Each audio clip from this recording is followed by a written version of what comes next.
koduaias puhtalt kasvatatud toiduained, juurviljad, köögiviljad jõuavad praegu sügisel järjest rohkem meie toidulaua peale, aga selleks, et neid ette valmistada, selleks tuleb neid koorida, puhastada, tükeldada, ühesõnaga köögitegevust on kaunikesti palju.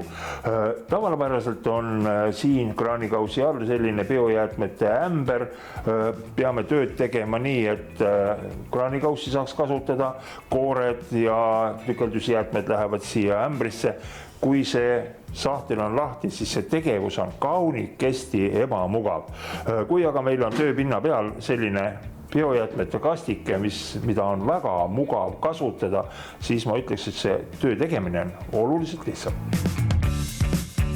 Algas sellest, nagu ikka head ideed tulevad ju vajadusest, et meil oli 4-liikmeline pere ja me teeme hästi palju kodus süüa ja ikka tekib neid biojäätmeid tegelikult väga palju. Ja meil oli selline klassikaline lahendus kraanikausi all, aga tegelikult mis juhtus oli ikka see, et kuskilt teisel tasapinnal samal ajal seal hakkisid, siis hakkasid lõikelauaga edasi liikuma, midagi nirises kuskile sujuvalt põrandale, siis ta tegelikult lõhnas ebameeldivalt ja siis leidsimegi sellise lahenduse, mis oleks mugav ja samal ajal näeks ka hea välja. Rükkar aitabki selle vastu, et esiteks ta suurus on hästi praktiline, 4,3 liitrit, mis tähendab, et meie pere, kes kokkab väga tihti, võib-olla tühjendab seda 2-3 päeva tagant ja teda on ülimugav kasutada tänu sellele nupule, mis tähendab, et enamus on minu meelest nagu turul olevad lahendused on kaanega, mis tähendab, et sa seal hakid, sul on ju käsi mingisuguse tomati või asjaga koos, tõstad selle kaane üles, siis on see gaas juba must, siis tulevad need äädikakärbsed, sest kõik on ju natukene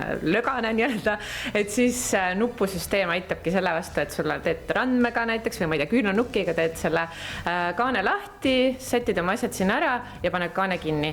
Meil on 2 püsitoodet, mis on siis üks on roostevabast terasest, mis on selline kõige populaarsem toode, et ikkagi eestlane armastab musta, valget ja hõbedast, nii-öelda roostevabast terast. Ja teine on siis valgemust, mis on ka ülimalt selles mõttes matt, hea, lihtne, mis sobib igale poole. Ja siis on meil alati selline üks limiteeritud edition nii-öelda, mis siis tuleb ja läheb.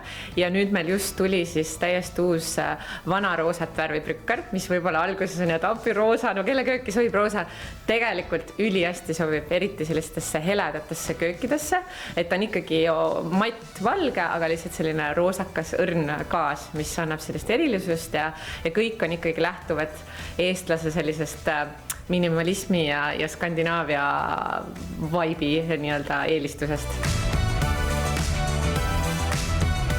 Ja nüüd ma ütlen teile tegelikult suure saladuskatte all seda, et kui te meie jutuajamise tulemusena otsustasite, et võiks teil kodus ka selline olla, siis kui te lähete Brükkari leheküljele e-poodi ja ostate endale selle, siis lisage sinna juurde sooduskood nurgakivi 15. 15 tähendab siin hinnalandusprotsenti.